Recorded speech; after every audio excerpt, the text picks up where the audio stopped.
questions. Les Bronte was elected to the Beverly Hills City Council in April of 1994 and elected mayor in March of 1998. He brings to this office many years of practical experience as a business executive and community leader.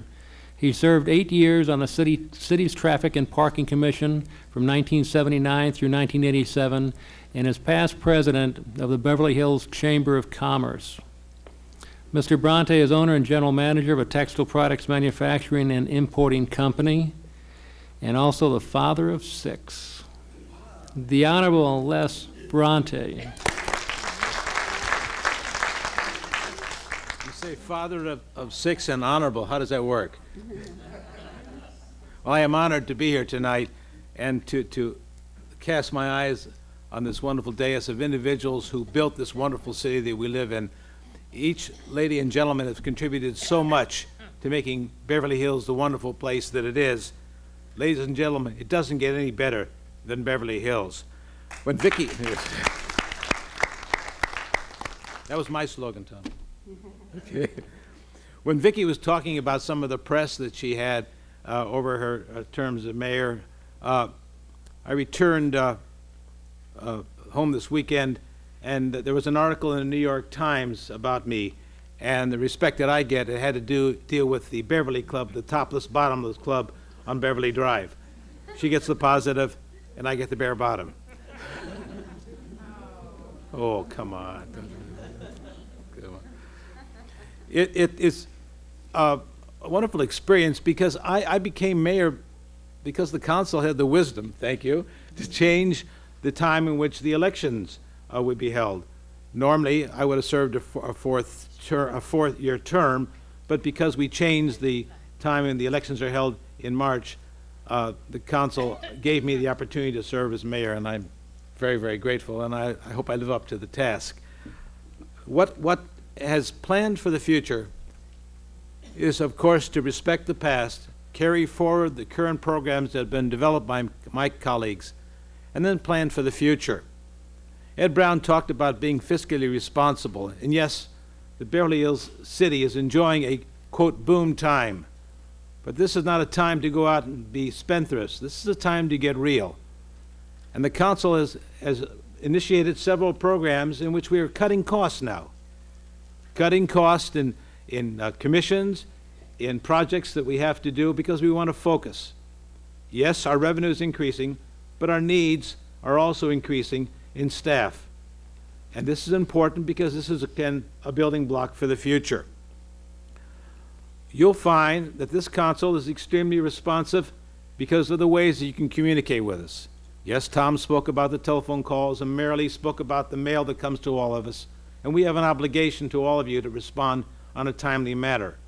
Projects are brought to us, we treat them with respect, and we treat them in a way that you will know that we're using all the ability that we have to respond to your needs. We are, in fact, servants of the people. We have no selfish interest. Our lives, our books, our activities are open for all of you to view. Our telephone numbers are listed. What we ask from you is your spirit of cooperation, helping us make the community better, being our eyes and ears. But at the same time, we want you to feel as passionately as we do the importance of watching our dimes and our dollars. Alan talked about the fund, the endowment fund. We want to build a bulletproof treasury. We want to be able to respond to emergencies because they're going to occur. When you look back on the past, and I also too kept a giant shoebox, I found that was 1979, March 1st. At that time, Joe Tillum was the mayor, Charles Ehrenberg was the vice mayor, and Ed Brown served on the council, as did Richard Stone and Donna Elman Garber. And it had to do with the industrial area. It had to do with a four-letter word which we are very guarded in using, and that word was swap. And essentially what we were trying to do was to develop contiguous parcels so that we could use them for municipal services and for the betterment of the community. This is that particular ad that occurred. Handsome you guys were. Chuck, you look terrific. Absolutely terrific. Ed, younger than ever. More hair. That's right, he had hair, not more hair. Well, the plan, as you heard, did not work out. But guess what? Here we are in 1998, and the other night the City Council took the first step in developing the area for municipal services by beginning our water treatment plant. And guess what? One of the original things that were also called out for in this plan of 1979 was to have green space. In the coming months, the council will be evaluating whether perhaps there are sites within our community where we can have a sports and recreational facility for the benefit of our children. I consider this a major project for the council because we can never have enough playing fields for our sports for our children. Occupied minds, busy minds, are productive minds, and they don't get into trouble. And sports and recreation are the best things we can do for our children. Going forward, you have my pledge to continue to serve all of you in the community and to respond to your needs. I just ask one thing. Call me, tell me, let me respond. I know that my colleagues will support anything that is truly good for the wonderful city of Beverly Hills. Thank you for the opportunity.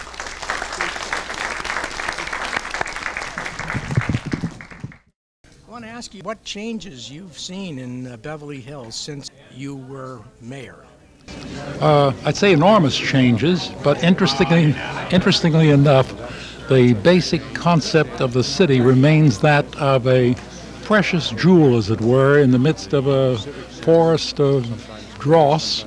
Not that I'm criticizing anything else, but you've got a world that has changed enormously all around. And Beverly Hills, of course, is a part of it, but if I go to the Middle East or I go to Asia and I mention Beverly Hills, it's still famous for the fact that it is intrinsically beautiful. I don't think there have been very many changes, at least physically, and maybe that's all for the better. We've kept a relatively low profile as far as the commercial area is concerned. We've kept a nice residential area. I think the constituency has changed somewhat. We have different groups in town now than we had before, but otherwise I don't see any changes, especially physically. One thing we haven't seen, and I think most people are grateful, is population growth. I was looking at a graph from about 20 years ago that projected us to have about 50% more people living in the city than we presently do. And we've been able to maintain the stable population, and I think that's been good. Changes, more stores, the business district, which was always well thought of, is now world-class. Well, I think there is a tremendous change in the city, namely that the citizens have changed considerably, and we have more Iranians and Israelis and other nationalities here, and the mix in the school district is different. The mix at the citizens level is different, and I hope that we can bring them into the community so that they're active in the election process. All right. The city doesn't change that quickly. It's the communities around us that change, that force us to slowly alter what we're doing. But this has turned into probably the entertainment capital of the world, Beverly Hills, with all the offices, with all the entertainment industry here, which has really helped us dramatically in our economy. Rodeo Drive, which used to be a lot of hype, has now turned into the world-class street for shopping, and rightfully so if you've ever visited any of the other countries and seen their streets. And it's still a beautiful place to live. And you travel anywhere in the world, and everybody knows Beverly Hills. And what's going to happen? What's going to happen when the first accident happens after the flower pots are gone? I think they were put there for a purpose. I'm not sure. It was before my time. But poor Mark Schwartz, I mean, this is his goal in life. Get rid of the flower pots. Well, I think that the more things change, the more they stay the same. The population has remained about the same amount, but there's probably more community involvement over the years than there were when I first came into office. and it's wonderful. It's great. Everybody's very interested in participating, makes things interesting and challenging, and the city has grown and changed quite a bit. The population's been pretty much stable, but the economy has grown dramatically. We still are a little village community, a bedroom community, and what we've done is be able to give much better services to all of our 33,000 residents. We've got some magnificent businesses. I'm sure the other mayors have talked about it, what we are now, the entertainment capital, the retail capital. It just doesn't get any better than Beverly Hills, does it? Well, I have an unusual view probably because usually people say, well, I wish it was like it used to be. I think it's better than ever. I really do. I think that it's progressed well. We've preserved through the years the integrity of the residential community. It's still a small community, and yet it's a very sophisticated community. And we're going through some changes now, which I think are necessary as we go into the 21st century. And I think it's maintaining those key elements of a wonderful place to live and a wonderful place to work that have been there since its founding. Well, the bad news change was the increase in traffic. And one of the things we live with is that we're the only city in the world, I dare you to think of another where the traffic goes all the way around and through us in so many directions. Other upscale residential communities don't have that problem.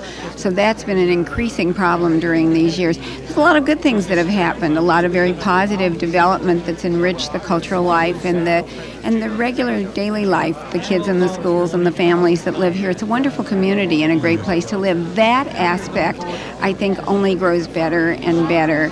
But the traffic aspect has impacted everything. It impacts the way residents think about new development. I only moved in at the latter part of 1986. Was able to get on the council in 92, ran in 91, so I've only been here for 5.5 years before I'd run for the council. So my view of the city is somewhat short-term. But when I did get on the council, we had a general fund budget of $70 million. Now we're almost at $100 million.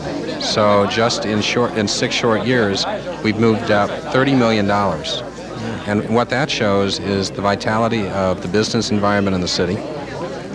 We have a tremendous residential community that has made major strides in working with the business community.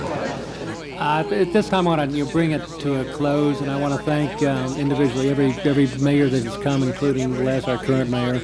And I think we had a wonderful time, and I think we had a great audience. And just kind of in passing, I'd like to say that you can only take with you what you've given away. And I think that's what volunteerism is really all about.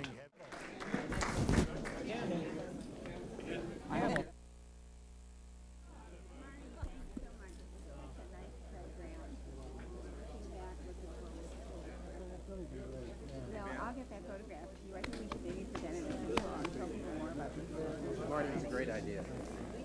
We'll have to do it again.